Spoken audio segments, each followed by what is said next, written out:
Welcome welcome welcome guys. आज के इस नए वीडियो में हम कुछ नया करने वाले हैं। हम अपने थिंकिंग को इनहेंस करने वाले हैं। How can we develop our thinking skills now through mathematics. और मैथमेटिक्स में हम एक सेक्शन लेने वाले हैं जिसका नाम है geometry.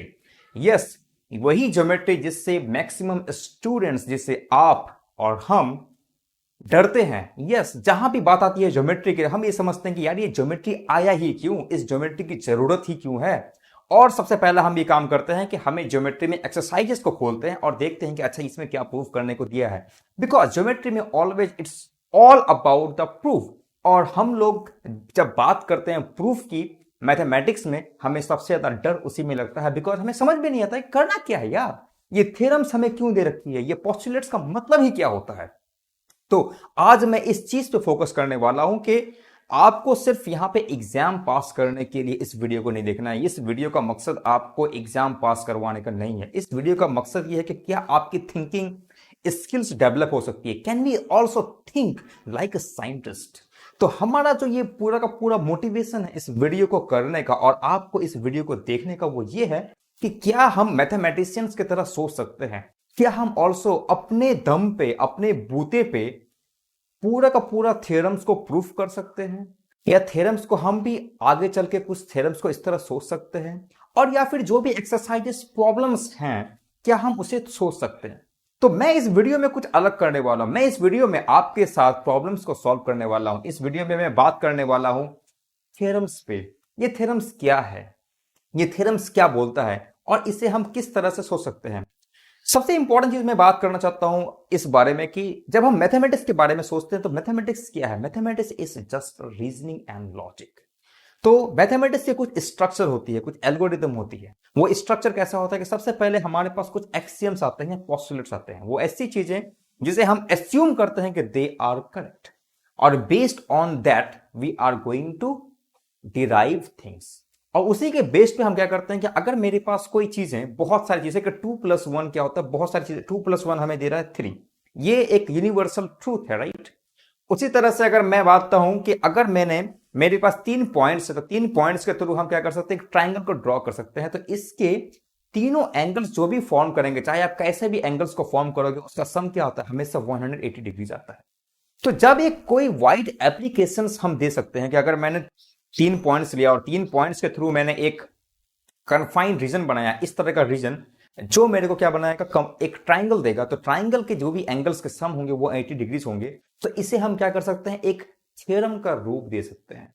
Now this is most important कि हम किसको थ्योरम बना सकते हैं और किसको थ्योरम नहीं बना सकते हैं। तो जहां पे आपको एक जनरल चीजें हैं, जैसे कि मैंने बोला कि ए जैसे कोई भी आप ट्राइंगल बना लो उसका सम हमेशा 180 डिग्रीज आता है, तो ये थ्योरम हो गया, राइट। और उस थ्योरम से में क्या हो गया, उस थ्योरम की वजह से हम क्या कर सकते हैं, डिवाइड कर सकते हैं, बहुत सारे और सारी चीजें कर सकते हैं। तो वो जो एप्लीकेशंस होंगे उसको हम फिर थ्योरम बना नहीं सकते हैं। बिकॉज जो थ्योरम होती है वो मोर जनरल होती है, जनरल पिक्चर देती है, और वो डिपेंड नहीं करती कि अच्छा एक स्पेशल केस के बारे में हम बात नहीं करते हैं। तो थ्योरम इज मोर जनरल। और थ्योरम कहां से आता है, वो थ्योरम जो आता है वो हमारी पोस्टुलेट से आता है, वो हमारे एक्सियम से आता है जो हमने एस्यूम कर लिया। तो यहां पर हम उन चीजों के बारे में देखेंगे कि मेरे पास कुछ पोस्टुलेट्स दे रखे हैं, तो हम उससे थ्योरम्स कैसे बना सकते हैं, या फिर उस थ्योरम को बनाने के लिए हम उस लॉजिक को किस तरह से सेटअप कर सकते हैं। तो लॉजिक को सेटअप करना बहुत इंपॉर्टेंट है। अगर आपने देखा होगा कुछ रीजनिंग एंड लॉजिक के बुक, जहां पे बोला जाता है कि देखो ये मेरा बड़ा भाई है, उस बड़ा भाई का एक कोई रिश्तेदार है, तो वो तुम्हारा क्या लगेगा, सो एंड सो। तो एक थ्रेडिंग है, राइट। उसी तरह से यहां पर भी क्या है कि कुछ बंच ऑफ चीजें आप जब एस्यूम करते हैं तो वो आपके एक थ्रेड की तरह होता है। तो क्या आप उस थ्रेड्स का यूज करके कुछ एक नया चीजें बना सकते हैं कि नहीं। That is the most important point that we require to see over here. Alright, so let's get started with the Euclid. तो हम सबसे पहली बात क्या करने वाले, क्लास 9 के मैथमेटिक्स के बुक लेने वाले हैं, एनसीईआरटी को, उसको हम फॉलो करने वाले हैं। और वहां से हम सबसे पहली बात करेंगे कि यूक्लिड्स की जो पोस्टुलेट्स हैं, जहां से पूरी की पूरी ज्योमेट्री की एक शुरुआत होती है। यूक्लिड से पहले बहुत सारे और भी लोगों थे जो ज्योमेट्री के बारे में उन्होंने सोचा, बट यूक्लिड ने उसे क्या कर दिया, एक अच्छा सा रूप दिया, एक मैथमेटिकल फाउंडेशंस दिया। तो आज हम सबसे पहले उस नॉन ट्रिवियल चीजों के बारे में बात करते हैं जो एस्यूम किया यूक्लिड ने और जो हम जनरली छोड़ देते हैं। यस, हमारी एक टेंडेंसी होती है कि उसे करने की जरूरत है क्या? ये एक बेकार सी चीजें हैं, वाहियात सी चीजें हैं, हमें जरूरत नहीं है इन सब चीजों को देखने की। But my dear friend, if you want to become a very good mathematician, if you want to become a very good thinker, then ये सारी चीजें आपकी पाइलअप होती है और एक दिन आप बहुत अच्छा रिसर्च प्रोड्यूस कर सकते हैं, चाहे वो किसी भी फील्ड में हो, इंजीनियरिंग फील्ड में हो, किसी भी फील्ड में हो। तो जो आपकी शुरुआत होती है, उस शुरुआती डेज, वो कहां से शुरुआत होती है? वो यहां से शुरुआत होती है। तो मैं इसी चीज को इम्फेसाइज करने के लिए वीडियोस बना रहा हूं कि हम कैसे अपनी थिंकिंग स्किल्स को डेवलप कर सकते हैं। तो चलिए शुरू करते हैं।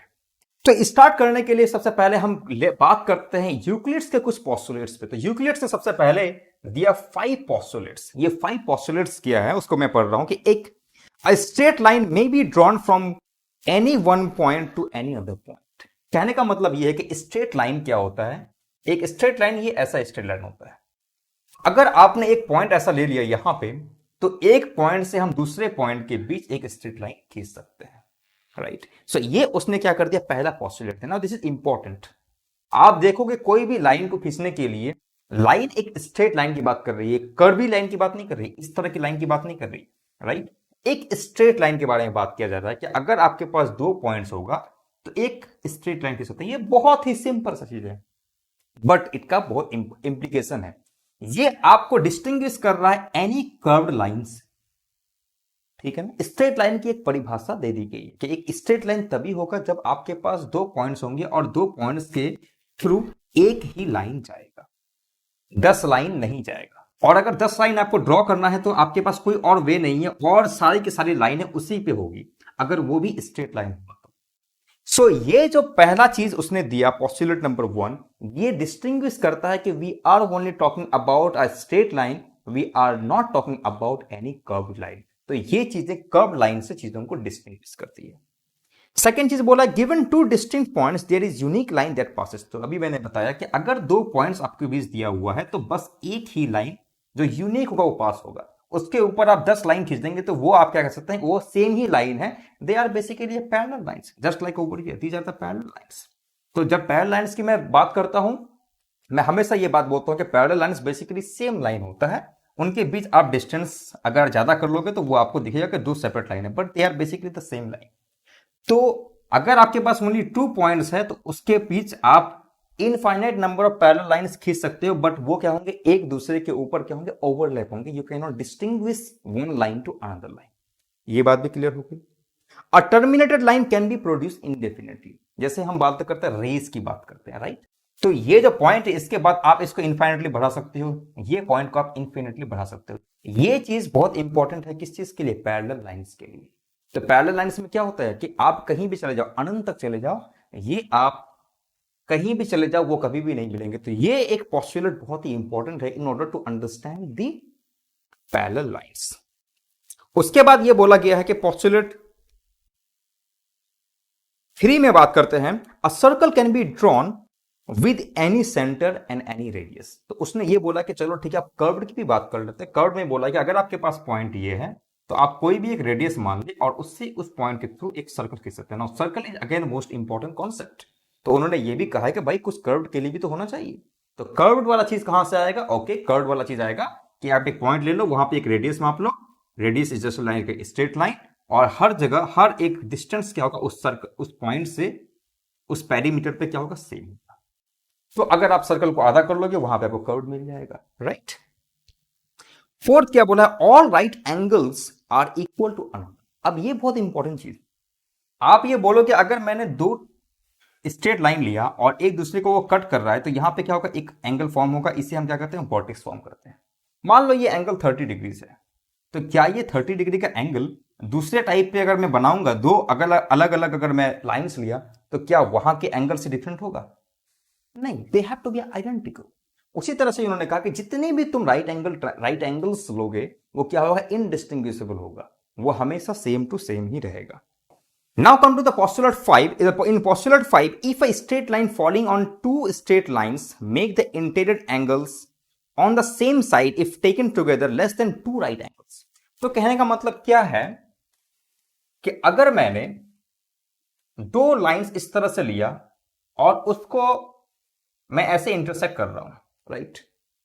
तो अगर तुम इन दोनों एंगल्स को मेजर करोगे इस डायरेक्शन में, तो ये जो एंगल्स है वो क्या होगा, मोर देन एक्यूट एंगल लग रहा है। तो इन दोनों को अगर मैं सम करूंगा, let us angle 1 and angle 2 को सम करूंगा, तो ये होगा, इसका सम टू राइट एंगल से ज्यादा आएगा। टू राइट एंगल्स का मतलब क्या होता है, 180 डिग्री से वो ज्यादा आएगा। तो अगर ये ज्यादा हो रहा है तो ये कभी तो नहीं मिलेगा, इस डायरेक्शन में तो कभी नहीं मिलेगा। तो उन्होंने ये कहा कि ऐसे जिस डायरेक्शन में जो सम ऑफ एंगल्स है वो लेस देन 180 डिग्री होगा, वो उस डायरेक्शन में वो दो लाइंस एक दूसरे को इंटरसेक्ट करेगा। तो इस डायरेक्शन यहां तो पॉसिबल नहीं है। अगर मैंने इसको ऐसा बनाया, इसको ऐसा बनाया, तो इस डायरेक्शन में क्या ये कभी लाइन इंटरसेक्ट करेगा, कभी नहीं करेगा। ये कब इंटरसेक्ट करेगा, एक लाइन यहां से खींच दो और देखो कि इन दोनों को अगर मैं ऐड करूंगा, दोनों एक तरफ है, तो वो क्या आएगा, 180 डिग्री से इन दोनों का सम लेसर देन 180 डिग्री आएगा, right, sorry, lesser than 180 degree आएगा। तो angle 1 plus angle 2, sorry angle 3 and angle 4 का जो सम होगा वो 180 डिग्री से लेसर है। So this is basically a fundamental postulates which Euclid have thought, और उसके बाद जो सारी ज्योमेट्री का खेल है वो स्टार्ट हो जाना शुरू होता है। अंडरस्टूड। तो इसी के बीच एक क्या होगा, एक अच्छा सा क्वेश्चन इन्होंने दिया, एग्जाम्पल थ्योरम दे रखा है इन्होंने, और वो थ्योरम के बारे में मैं डिस्कस करना चाहता हूं कि उन्होंने ये थ्योरम दे रखा है, the theorem called 5.1, two distinct lines can not have more than one point in common. अगर मैंने दो अलग अलग लाइन लिया, उन्होंने ये बोला कि इन दोनों लाइन, लेट अस से ए लाइन है और बी लाइन है, इन दोनों line can not have more than one point in common. एक पॉइंट इसके बीच ऐसा होगा जो ही सिर्फ कॉमन होगा। Late us say P is the point where which is shared by both lines but not any other point, let us say Q। तो ये जो दो लाइंस हैं वो सिर्फ एक ही पॉइंट को शेयर करेगा। ऐसा नहीं हुआ कि ये दो पॉइंट को शेयर करेगा जब तक हम ये मान लें कि A और B स्ट्रेट लाइन। अभी अभी मैंने बोला कि A और B स्ट्रेट लाइन होगा, इसको प्रूफ कैसे करेंगे? तो हमें क्या करना है, अब रीजनिंग लेना है। रीजनिंग कहां से आएगा, वो पोस्टुलेट से। हमने देखा कि स्ट्रेट लाइन कब होता है, जब हमारे पास दो यूनिक पॉइंट है, सॉरी दो पॉइंट्स है, उनके बीच एक ही लाइन पास कर सकता है। अब मैंने जैसे कहा कि ये जो दो लाइंस है और ये जो दो लाइंस है वो दो अलग अलग लाइंस है, ठीक है भाई। अभी अभी हमने देखा पोस्टुलेट नंबर 5 ये बोलता है कि ये जो दो लाइन से एक दूसरे को इंटरसेक्ट कब करेगा, जब इनका सम, इंटीरियर एंगल का सम होगा वो 180 डिग्री से लेस होगा। तो मैं एक ऐसा लाइन ड्रॉ करता हूं जो इंटरसेक्ट करता है। टू लाइंस को मैंने जोड़ दिया, ये दो अलग अलग लाइंस है और वो एक पॉइंट पर इंटरसेक्ट कर रहा है, लेट अस से पॉइंट P। क्या ये दो लाइंस किसी और पॉइंट पे इंटरसेक्ट कर सकता है? बिकॉज अगर ये एक पॉइंट को शेयर करता है, शेयर कब करेगा, जब तक ये इंटरसेक्ट ना करे। और अभी अभी हमने देखा कि अगर तुम इसके साथ कोई भी पॉइंट और दूसरा लोगे तो वो दोनों एक दूसरे को शेयर नहीं करेगा। लेट अस से मैंने एक पॉइंट यहां ले लिया तो वो बिल्कुल ही अलग लाइन हो जाएगा, right, which is different than A and B. P point ऐसा है जो both A and B share करता है, लेकिन ये जो पॉइंट लेटर से एक्स पॉइंट ऐसा है वो दोनों शेयर नहीं करेगा। और अगर ऐसा करेगा तो उसका जो पोस्टुलेट नंबर 2 है वो फॉल्स हो जाएगा। जो पोस्टुलेट नंबर 2 दिया रखा है कि, सॉरी पोस्टुलेट नंबर 1 दे रखा है कि अ straight line may be drawn from any one point two any other point. और एक बस यूनिक लाइन ही जो है वो एक एक्सियम है, उसने given two distinct point, there is unique line that passes through that. अगर स्ट्रेट लाइन की मैं डेफिनेशन देता हूं तो अगर मैं ये मान भी लेता हूं कि अच्छा दो लाइन एक दूसरे को क्या करेगा, इंटरसेक्ट करेगा, और वो एक से दो पॉइंट को शेयर करेगा, तो इट मींस कि वो एक स्ट्रेट लाइन तो नहीं हो सकता ना। तो वो उस एक्सियम को, उस पोस्टुलेट्स को क्या करेगा, बर्खास्त कर देगा, उसको कॉन्ट्राडिक्ट करता है। तो इस तरह से हम क्या करते हैं, रीजनिंग को लेते हैं और वहां से हम थ्योरम्स को प्रूफ करते हैं। तो अब ये एक बहुत ही ट्रिवियल चीज है, बिकॉज जब से हम पैदा हुए हैं तब से हमें क्या हुआ, इन सब चीजों को क्या है, एक कॉन्शियस अंडरस्टैंडिंग है, ये चीजें होती है। तो इसीलिए लोग क्या करते हैं, बहुत ज्यादा अमाउंट ऑफ थिंकिंग उसमें डिवोट नहीं करते हैं। लेकिन इसका एक बहुत ही इंपॉर्टेंट एप्लीकेशन भी है। जब आप इसकी एप्लीकेशन कहां पे है, जब आप ये बात करते हैं कि क्या ऐसा हो सकता है कि अगर मेरे पास 3 पॉइंट्स हैं और 3 पॉइंट से एक ट्राइंगल बनता है, तो जब ये ट्राइंगल बनता है तो इन तीनों का जो सम आएगा वो क्या होगा, वो हमेशा 180 डिग्री की 180 डिग्री के इक्वल। लेकिन ऐसा भी हो सकता है, इन सम केस ऐसा भी हो सकता है कि इन तीनों को अगर आप सम करोगे तो इन तीनों का सम या तो 180 डिग्री से बड़ा हो जाएगा या 180 डिग्री से छोटा। और जब ये होगा तब आपकी यूक्लिड की जो पोस्टुलेट्स हैं वो वायलेट हो जाएगी। और ऐसा होता भी है। ऐसा कब होता है? जब हम स्पेस को कर्व्ड मान, जब आपकी जो ज्योमेट्री, जहां पे मैंने इस ट्रायंगल को ड्रॉ किया है, वो सरफेस कैसा है? वो सरफेस बिल्कुल प्लेन है, राइट। बट अगर वो सरफेस इस तरह से कर्वी हो तब क्या होगा? आपने सुना होगा Einstein general theory of relativity के बारे में। वहां पर यूक्लिडियंस पोस्टुलेट्स काम नहीं करता है। वहां पे बात करते हैं हम मैनीफोल्ड्स, वहां पे बात करते हैं हम कर्व्ड सरफेस की बात करते हैं, जहां का जो जिस चीज पे ये ट्रायंगल बना है वो जो सतह लग रहा है, वो सरफेस लग रहा है, वो सरफेस आपको बिल्कुल प्लेन लग रहा है। लेकिन आइंस्टाइन के थ्योरी में वो बोलता है कि जो सरफेस पे जिस यहां पे आप ड्रॉ करते हैं वो इटसेल्फ क्या है? कर्व्ड है। तो जब उस कर्व सरफेस पे आप कोई ट्रायंगल को ड्रॉ करोगे तो उन तीनों एंगल्स का जो सम होगा या तो वो 180 डिग्री से ग्रेटर हो जाएगा या 180 डिग्री से लेसर हो जाएगा। इन दोनों केसेस में क्या होगा?